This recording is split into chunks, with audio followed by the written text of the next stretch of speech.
On the morning of October 21st, 1990, a 30-year-old man named Lee Hunsho and three of his friends hiked up Bilu Mountain, which is located in northern Taiwan. Now, by this point, the group had already been hiking for several hours, and so they were quite tired. I mean, Lee's legs absolutely burned, but Lee and the others kept on pushing until they reached the top of this rocky ridge. They all stopped and were able to catch their breath for a minute. So Lee was a bank manager, but he was also a very outdoorsy person, and he'd been wanting to do this hike up Bilu Mountain for a long time because it was sort of like a rite of passage for hikers in Taiwan. It took an average of almost 8 hours to get to the top and back down again, and the terrain could be really rough. As a result, it was considered one of the most challenging hikes in all of Taiwan. But despite that, it was also a major tourist destination that was usually really busy with lots of people attempting to do this hike. But on this particular day, for whatever reason, the friends had not seen anybody else on this trail. No one. And I mean, the weather was good. It was a weekend. I mean, there was really no good reason for nobody to be here. They had the mountain to themselves. So Lee and his friends, they stood on this rocky ridge and caught their breath. They had some water. They had a couple of snacks. And then it was onward because they were not at the summit yet. I mean, this was a beautiful lookout point they were at, but they still had some pretty difficult climbing ahead. And so on they went, very excitedly. They're making their way towards the top. This was something they were all really excited about. And eventually they reached the section of the mountain that was sort of famous amongst tourists because it was a really, really steep section where the only way to get up was actually to climb a rope. There was a rope anchored into the mountain where, hikers had to grab the rope and walk and pull themselves up this section. It was like this kind of cool part that made you feel really rugged. And so when the men got to the spot, they all wanted to make sure there was a picture of them navigating this particular terrain. And so one by one, each of the men got on the rope and sort of paused at some point and turned around and made sure to get a cool picture of themselves making this really difficult section of the climb. And then once they had all taken their picture, they actually went the rest of the way up the rope and continued all the way up to the summit. And once they were on the summit, the friends actually didn't spend a whole lot of time there. I mean, remember, it takes almost 8 hours to do this entire round trip. And so you're sort of fighting against the darkness. You want to get back down before the sun goes down. And so they were up there long enough to get a couple of pictures and, again, to take stock of the fact that basically no one is here. In fact, literally, nobody is here but them. It just seems sort of surreal.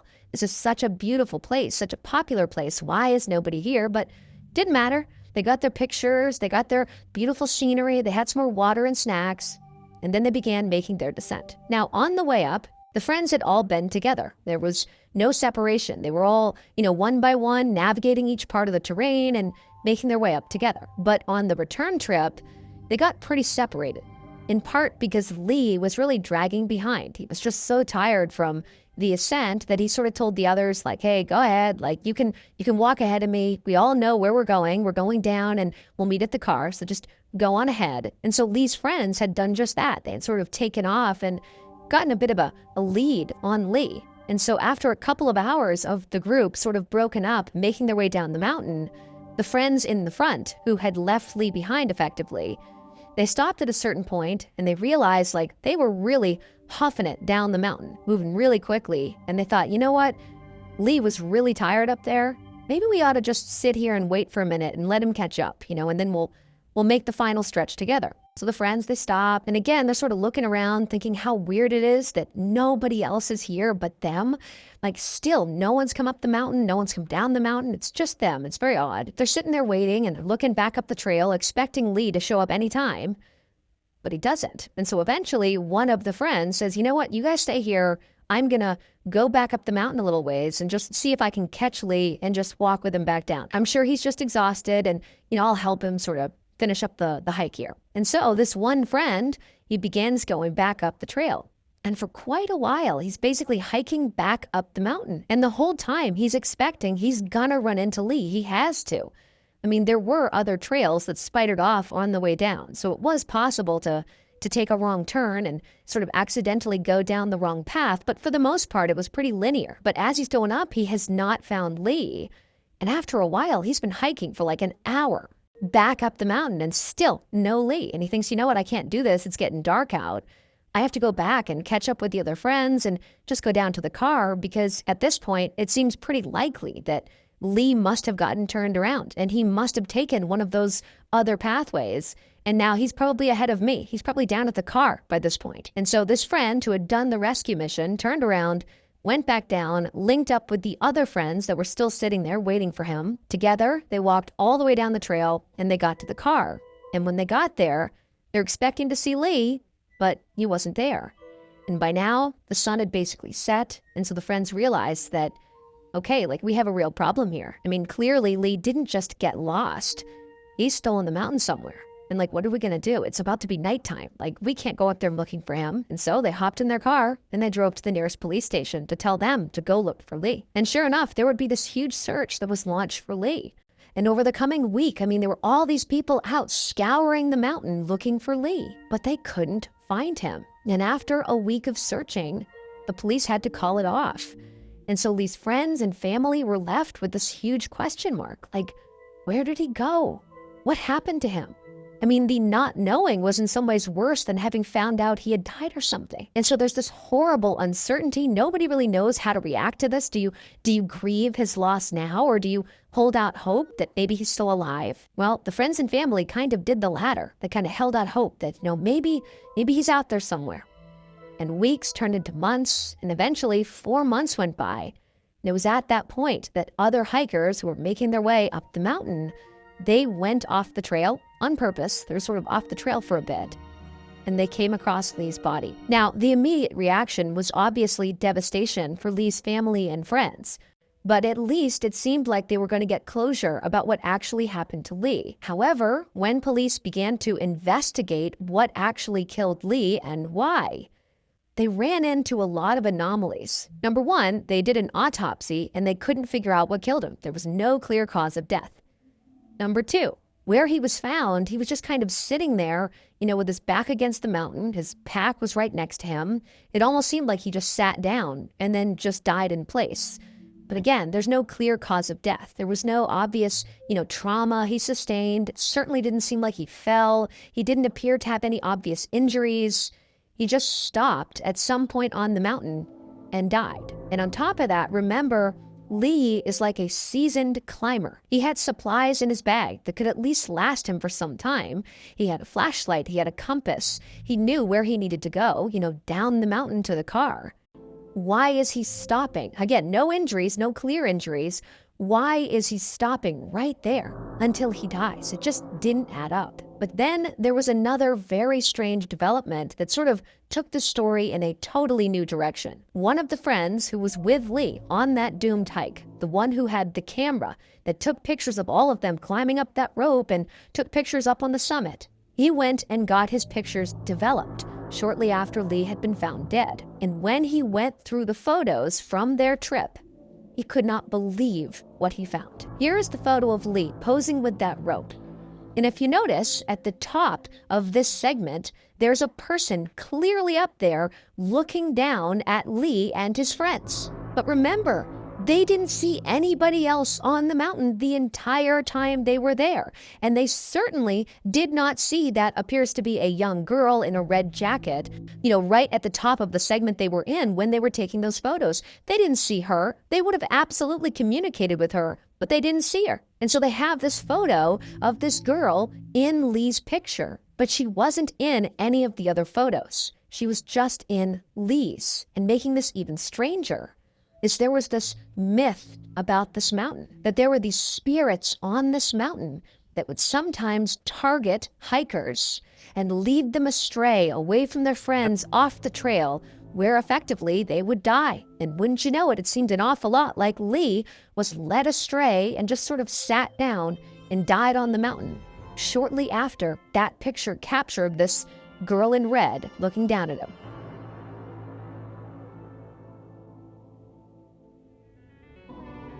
BetterHelp is the paid partner of today's video. As an adult, I have found the holiday season can sometimes be sort of depressing. And I think the reason for that is nostalgia. I find myself looking back at my childhood when I had no responsibilities and I basically just got given presents and had wonderful food and family and friends around. And I look back at that and I think that's what the holidays are about. Why can't I have that? Now I have bills to pay and I have a job and I have responsibilities. It doesn't feel magical. It feels stressful and kind of sad. But I'm here to tell you that there's a solution. And it's not to go back in time. It's instead to just be present. Be present in the moment. Appreciate what you have. Things have changed, no doubt, but that's okay. Change is okay. You just can't be stuck in the past. You need to be in the present.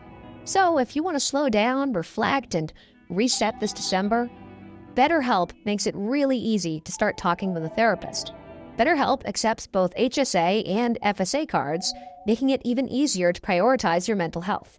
In 2024 alone, over 137,000 people used their HSA or FSA benefits for therapy through BetterHelp. So be sure to use yours before they expire. Click the link in the description or go to betterhelp.com/Mr. Ballin to get 10% off your first month.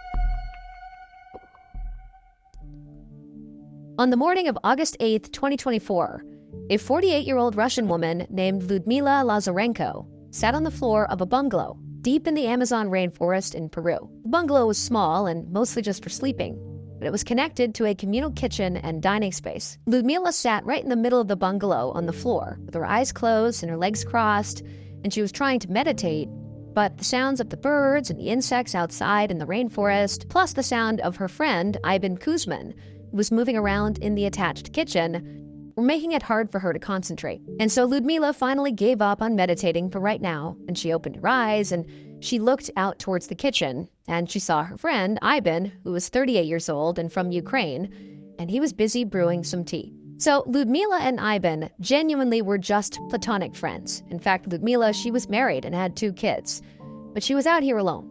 She and Ivan were actually part of what was a retreat out in the Amazonian rainforest with other people from all over the world who had come out here to meditate in nature and do some soul searching and hopefully come back to their regular lives with some additional perspective. Now, Lyudmila and Ivan had been going to retreats like this for the better part of 2 years. And that was actually how the two had met each other.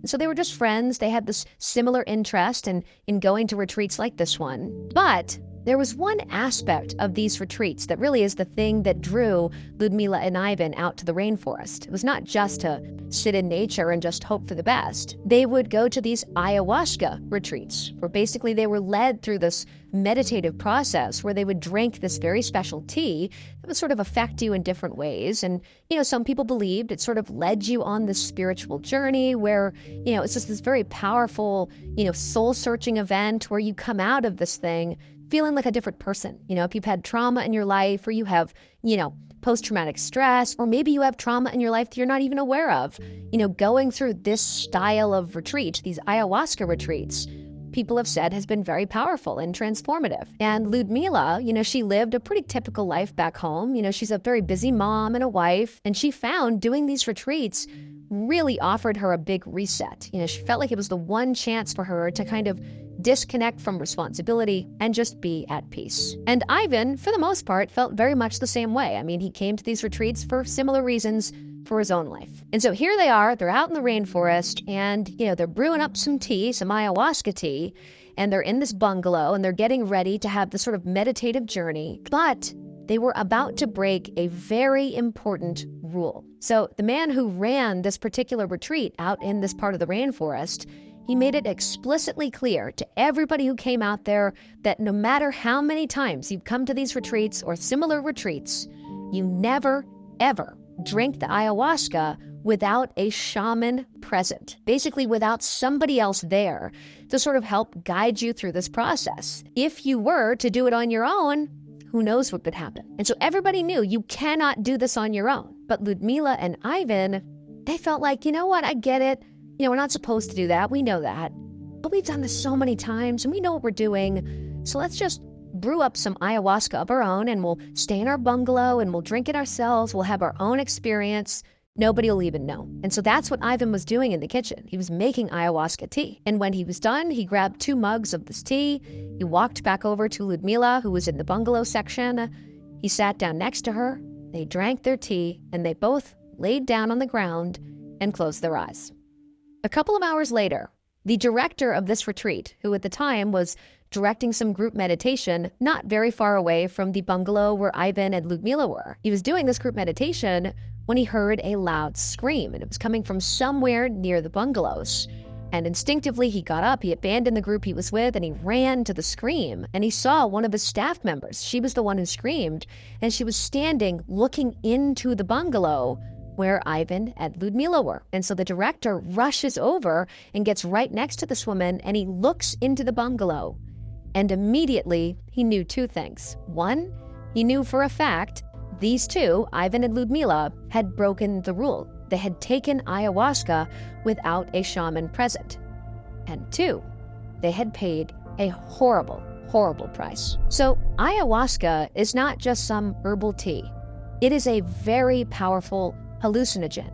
And that's the whole point. People go out into the rainforest for these retreats and drink this hallucinogen in order to basically have perspective on their lives that you can only get by, introducing this chemical and causing yourself to hallucinate. People talk about almost seeing themselves from the outside looking in and like having this deeply spiritual event where you come out of your trip, that's what it's called, feeling like, oh my goodness, I know myself better now because of the hallucinations I just went through. But critically, the reason you have to have a shaman present in these retreats is really for safety. Because sometimes when you take ayahuasca, you have a bad trip where you have all these hallucinations, but they're of horrible, terrifying things, but you can't differentiate them from reality. And so you're living in a nightmare. And a lot of times these bad trips, it feels like something's going to happen to you. You're going to get hurt in some way, or somebody else is going to get hurt unless you act. But again, you're sort of out of your mind. And so you have these shamans present to protect you from yourself. But Ivan and Ludmila didn't have a shaman present. And so when they entered their trip, Ludmila was having a good trip, Ivan was not. He had a horrible trip. And in his trip, he believed that Ludmila had become possessed by evil spirits, and he needed to save her soul. And how was he going to save her? Well, he took a metal bottle and beat her savagely, and then he went and got a knife from the communal kitchen, and he proceeded to dismember her. That staff member who walked over and screamed, they looked in and saw Ivan looking at them, smiling, totally insane looking, still high on ayahuasca, and there are pieces of Ludmila all over the bungalow. Here is a picture that was taken of Ivan very shortly after that staff member discovered this bloodbath inside of the bungalow. Ivan is literally sitting on the ground, feet away from pieces of Ludmila. He's just murdered her savagely, and he's still absolutely tripping on ayahuasca. He looks like an absolute madman. Ivan would come down from his ayahuasca trip, and when he did, he immediately confessed to what he had done, and he was arrested for murder, and he is currently serving time in prison in Peru.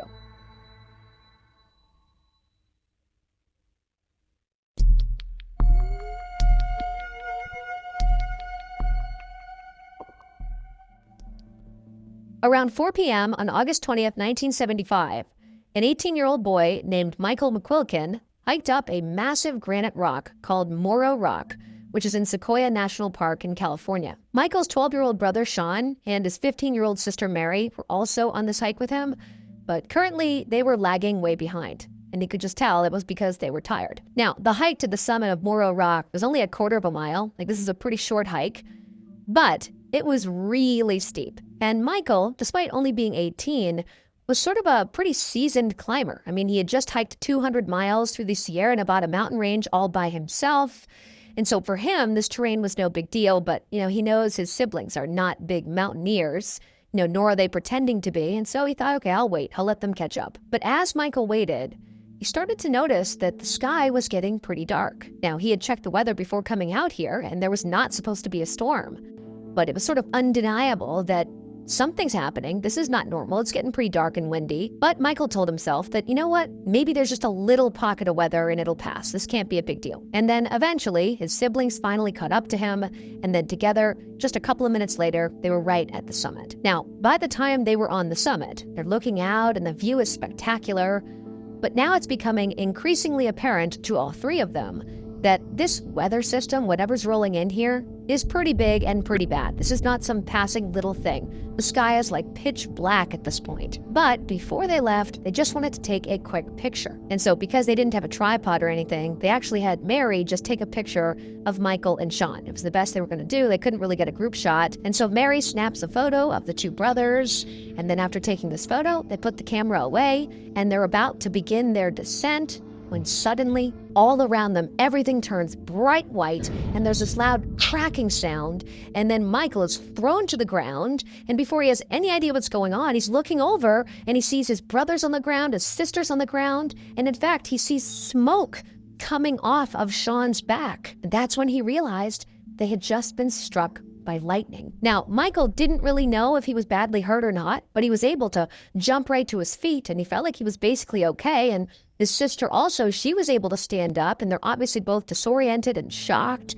But Sean, I mean, he's in a heap on the ground and is literally smoking. It seemed like he really took the brunt of this lightning strike. And so Michael and his sister, they scooped Sean up, and together they hustled down the mountain. They got in a car and they rushed to the hospital. And somewhat unbelievably, despite taking effectively a near direct hit from a lightning bolt, Sean survived. I mean, he was covered in burns, but he and Michael and Mary all lived through this strike. But the reason we know about this lightning strike is not just because they survived. That's great, but that's not why we still talk about it today. The reason we still talk about it today is because of that picture that Mary took of Michael and Sean standing on the summit of this mountain. If you look at this picture, you can see that the two brothers, their hair is sticking up in all directions. And they noticed at the time that their hair was standing up, but they didn't know why. They thought it was kind of funny. That's why they're smiling in the picture. But what they didn't realize they were capturing in this photo is the very scary phenomenon that occurs when you're basically right about to be struck by lightning. The air around you, especially if you're in a very exposed spot, like the summit of a mountain, gets electrically charged and your hair stands up right before you're hit by the bolt. And so now this picture is now used by the National Park Service to show people what to be aware of when you're out hiking on these mountains. If your hair starts to stand up, you better move.